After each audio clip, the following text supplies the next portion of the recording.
Hi, I'm Jennifer Simmons with AIM. Welcome to week 3 of the Indiana General Assembly. I'm here today with the AIM legislative crew, Matt Greller, our CEO, Lindsay Moss, Jenna Knepper, Campbell Ritchie, our legislative team. Matt, what happened this week? Well, nothing happened this week, actually. I think most people probably heard the governor ordered the Capitol building and adjacent governmental office buildings shut down for a few days as a precaution with the issues we had in Washington, D.C. a few weeks ago and some of the threats around the inauguration. So the legislature also was closed for business this week, which actually was a welcome, I think, respite. Gave our team a time to really dig deep into some of the bills that have been pushed out. I think, we were expecting a relatively slow session in terms of bills that impact cities and towns. Unfortunately, at least unfortunately in most cases, that's not been the case. So far, we've got a lot of bills that have an impact on municipal government. So the teams had a chance to wade through those and get an excellent plan of action in place. I guess the week was not without news, though. The governor had a state of the state. One of the really nice surprises, I think, in his state of the state was mention of a regional collaboration program with associated, at least the proposal or hope for associated funding. Probably something similar to regional cities from a few years back, but probably not exactly the same. We're still waiting details on what that might look like. But anytime the governor talks about regional collaboration among municipal governments, local governments in general, I think that's a real positive, and we were very, very happy to see it. So a slow week in some respects, but a busy week nonetheless, and ready to get back at it on Monday. Hey, Campbell, a couple of weeks ago, we talked about a bill regarding public safety funding, a bill to limit really what local governments were allowed to do in terms of reducing public safety funding. It looks like there's going to be some movement there. We're going to get some improvements to that bill. What are you hearing there?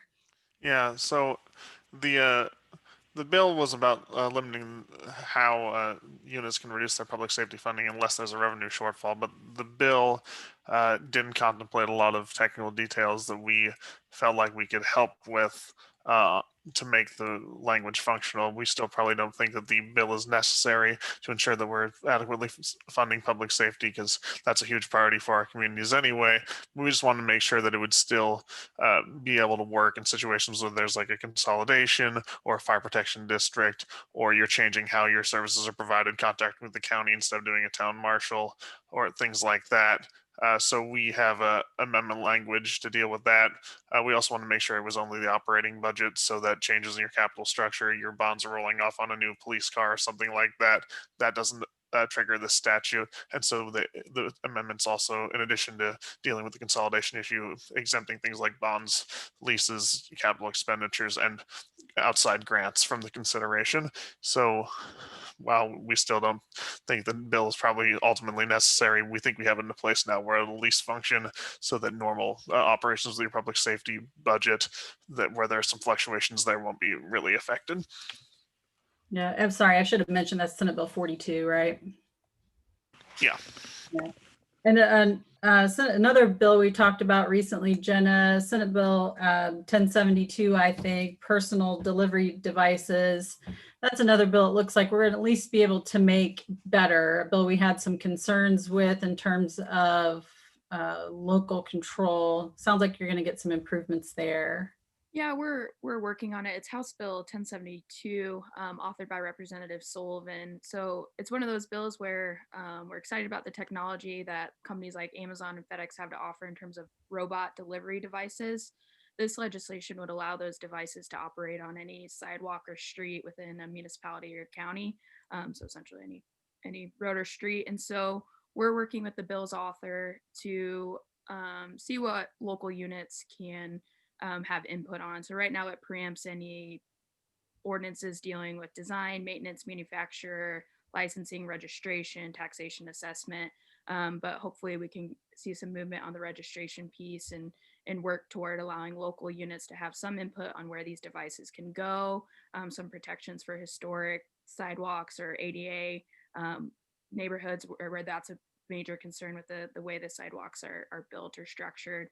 But it is up on Tuesday morning at 8:30 in Roads and Transportations for an amend and vote. So we'll see where those conversations continue to go, whether it's at the committee level or on the House floor. Back on the public safety front, Lindsay, House Bill 1033, residency requirements for police officers and firefighters. What's that? I'm not sure if we've talked about that bill yet. What's that bill about? Yeah, so this one, House Bill 1033, it was introduced by Representative Randy Fry. This has been a conversation that's been around for a few years, and actually recently there were some changes to the residency requirements for police officers and firefighters. Under current law, these city employees must live either in the county where the city is located, in a contiguous county, or if they don't live in a contiguous county, they have to be within 50 miles of the city limits. So the version of the bill that's being considered this year would remove those residency requirements. So a city police officer or a city firefighter could live anywhere. And this doesn't apply to cities with less than 7,500 people, but for any city above that population parameter, your pool of applicants could be from anywhere. And, you know, talking to the bill's author, he says if a firefighter or a police officer is at work on time, then I don't care where he or she lives.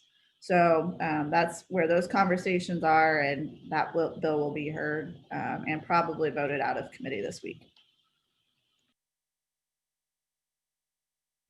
All right, I think that's all for this week. Hopefully things will be back to normal next week, and we'll have a lot more to report. We just encourage everyone to take a look at legislative summary, take a look at the bill tracking list that has a comprehensive list of bills that we're looking at. Watch your email as always for any urgent matters, and we'll see you back here next week.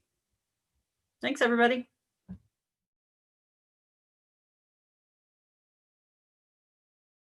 Down. Shh. Get down. Aaron, $10,000 raise if you include the chitters portion at the beginning of this. She's like, I'm telling you what, she is freaking out. Go. We're starting over because I had a really smart aleck comment and I just couldn't stop from thinking it in my head. And start over, please. It was too much cheese. All right, fine. That one was like, was it really week 3?